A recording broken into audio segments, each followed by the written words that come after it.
Good night viewers, here are tonight's top stories.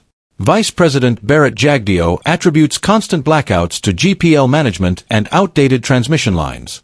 Craig resident charged with $6.4 million fraud in alleged land sale scheme. Guyana police force arrests suspect in 2012 murder of Levoy Taljit. Also, Attorney General's Chambers responds to letter regarding police search at activist's mother residence. Radio host Shaima remanded to prison on marijuana trafficking charges. And finally, tragic incident at G2 Minerals Guyana Incorporated compound claims life of Mammologist. Stay tuned for these updates.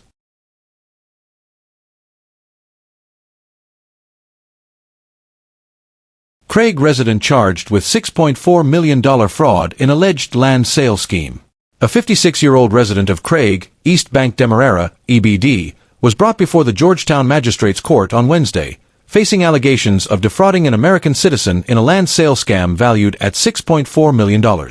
The accused, Gopal Tiwari, appeared before Principal Magistrate Faith McGusty, where he was formally charged. The charge alleges that between May 8 and June 13, 2024, Tiwari, with intent to defraud, falsely claimed ownership of a parcel of land located at Lot 101 New Housing Scheme, Herstelling, East Bank Demerara. It is further alleged that Tiwari obtained the sum of $6,400,000 from the victim, identified as Earlyn Theodore Craig, under the pretense of selling the land. Tiwari has pleaded not guilty to the charge. According to reports from the Guyana police force, Craig first met Tiwari on April 5, 2024, at the Harbor Bridge Mall, where Tiwari inquired whether Craig was interested in purchasing land. Craig agreed to the sale, and between May 8 and June 13, he withdrew and handed over the agreed-upon sum of $6.4 million to Tiwari in Georgetown.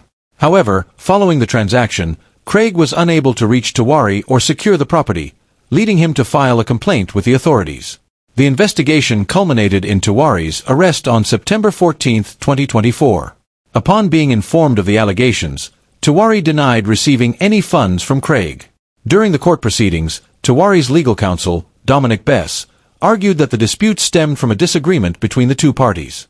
Bess noted that while Tiwari has a prior conviction, there are no other pending charges against him. Despite objections from the prosecution, who pointed to Tiwari's past offense of a similar nature, Magistrate McGusty granted bail in the amount of $300,000. Tiwari is set to return to court on October 16, 2024, for further proceedings. Guyana police force arrests suspect in 2012 murder of Levoy Taljit. More than 11 years after the disappearance and murder of former Guyana Energy Agency, GEA, employee Levoy Taljit, the Guyana Police Force, GPF, has announced the arrest of Ryvan Shervin Francis, 46, who was wanted in connection with the crime since April 2022. Detectives from the Criminal Investigation Department, CID, headquarters, acting on intelligence, arrested Francis along the Soesdijk Highway. A wanted bulletin had been issued for Francis in relation to Taljit's murder, which occurred between December 23 and 24, 2012. According to police reports, Francis revealed during an interview that he had known Taljit since 2011, and that the two had become friends. A witness has also come forward, stating that Francis confessed to strangling Taljit in his car and subsequently burying his body. The witness disclosed that on December 23, 2012, Francis gave her a bank card to withdraw $60,000 from Taljit's account, which she later split with another individual, before returning $10,000 to Francis. The same witness told investigators that she saw Taljit with Francis on the night of December 23, 2012, and later became suspicious when she saw social media reports of his disappearance. After confronting Francis, he allegedly admitted to murdering Taljit at Ideal Road, Soesdijk, and burying his body. Taljit, who was 25 years old at the time, was last seen leaving his home in his Toyota Ram, PNN 8315, on December 23, 2012. His car was discovered 5 days later, abandoned in the Yarrow Cabra backlands along the Linden-Soesdijk Highway, but there was no sign of him. In January 2013, just days after Taljit's disappearance, Francis had been detained by police after they traced Taljit's phone, which Francis had been using. Although he initially claimed that Taljit had asked him to move the car and was alive and well in Suriname, Francis later retracted this statement. However, due to insufficient evidence, police were forced to release him, and the case went cold until a breakthrough in 2022 led to the reissuance of a wanted bulletin for Francis. Francis remains in police custody as the investigation continues. Radio host Shaima remanded to prison on marijuana trafficking charges. Shaima, a 27-year-old radio host and singer from Charlestown, Georgetown, has been remanded to prison after being charged with possession of narcotics for the purpose of trafficking. Muna was arrested earlier today during a stop-and-search operation conducted on the Weldad Public Road, where over 30 pounds, 14.515 kilograms, of cannabis were discovered in her vehicle. Muna appeared before Magistrate R. Mohabir at the Weldad Magistrates Court, where the charge was formally read to her. She pleaded guilty to the offense and was remanded to prison until October 4, 2024, pending a probation report. During the search, law enforcement officials uncovered several parcels of cannabis concealed in a red and blue traveling bag found in the trunk of Muna's vehicle, which bore the license plate PAB 6190. The narcotics were wrapped in transparent plastic, with 2 bulky parcels and 1 small parcel discovered in the red bag, and 2 bulky parcels found in the blue bag. According to the police, Muna admitted ownership of the narcotics and stated that she resorted to transporting the drugs to cover medical bills for her hospitalized mother. Muna will remain in custody until her next court appearance. Tragic incident at G2 Minerals Guyana Incorporated compound claims life of Mammologist. In a heartbreaking incident on Thursday, the body of 30-year-old mammologist Meshach Pierre was discovered at the G2 Minerals Guyana Incorporated compound, where he had been conducting a mammal survey since September 14. Pierre was found in a shared accommodation just before the afternoon work shift commenced. According to police reports, he had been residing at the site with his assistant, Filbert Denhart, and 11 other workers. On the day of his death, Pierre was seen approaching Denhart and 2 colleagues while they were seated in a shaded area, instructing Denhart not to return to their room due to a scheduled meeting. At approximately 14:55 HRS, Denhart headed to their shared room, only to find Pierre unresponsive on the floor. Despite the immediate response from the on-site medic, who confirmed Pierre's death, the tragic news shocked all present. The authorities were notified, and an investigation was promptly initiated. Pierre's body was transported to Bharrat Regional Hospital for further examination. An autopsy was conducted by government pathologist Dr. Nihal Singh, with the cause of death determined to be compression injuries to the neck. Pierre's father, Marc Pierre, a veterinarian, identified the body. In the course of the investigation, authorities discovered a suicide note on Pierre's phone, addressed to his family and outlining his reasons for his decision.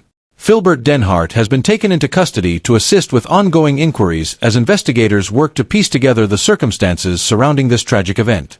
The G2 Minerals Guyana Incorporated community mourns the loss of a dedicated professional, and our thoughts are with his family during this difficult time.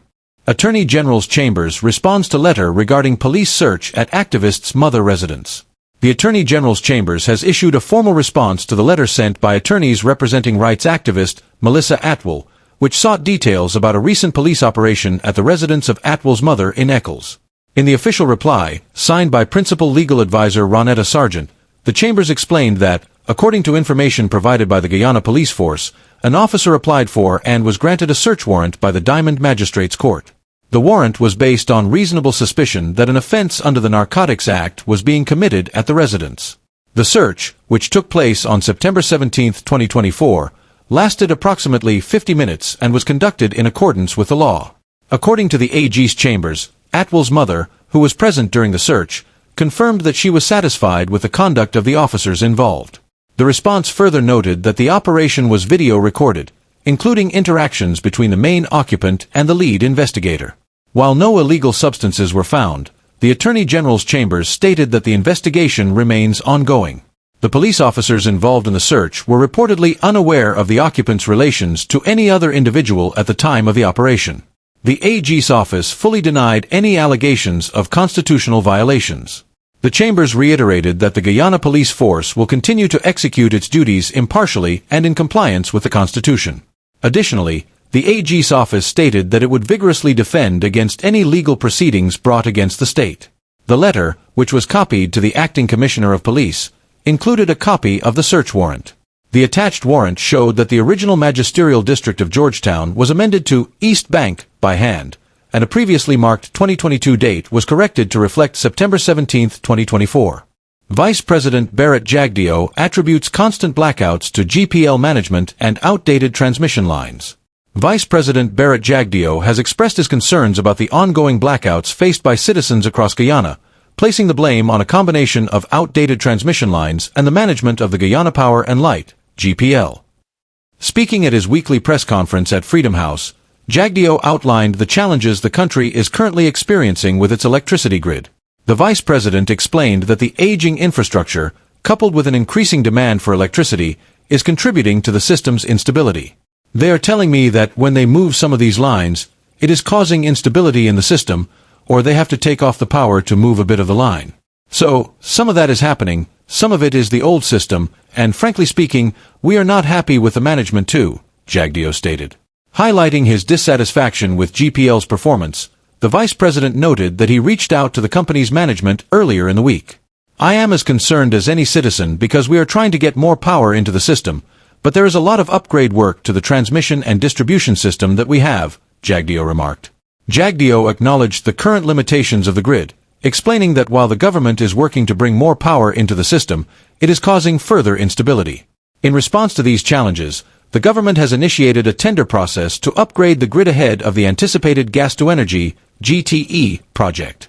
He shared that approximately 20 companies have been pre-qualified to undertake significant upgrades to the grid, which will introduce redundancy and improve reliability. The demand has skyrocketed, Jagdeo said, referencing the ongoing construction of 9 new hotels and a growing number of residential housing developments, all of which have added pressure to the grid. We are in a mad rush to keep pace until the big project comes on stream next year that will add 300 megawatts into the system. Despite the challenges, Jagdeo emphasized that the government is committed to modernizing Guyana's power infrastructure.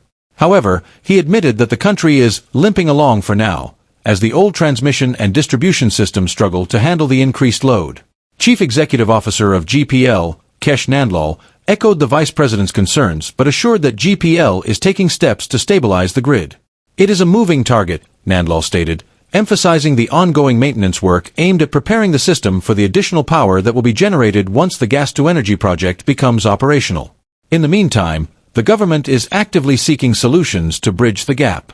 Recently, 5 bidders submitted proposals to supply 60 megawatts of power through a power purchase agreement, a critical step in ensuring stable electricity during the upcoming holiday season and beyond. Vice President Jagdeo remains hopeful that the ongoing efforts to upgrade the grid and add new power sources will alleviate the current instability, providing Guyanese citizens with the reliable electricity supply they need.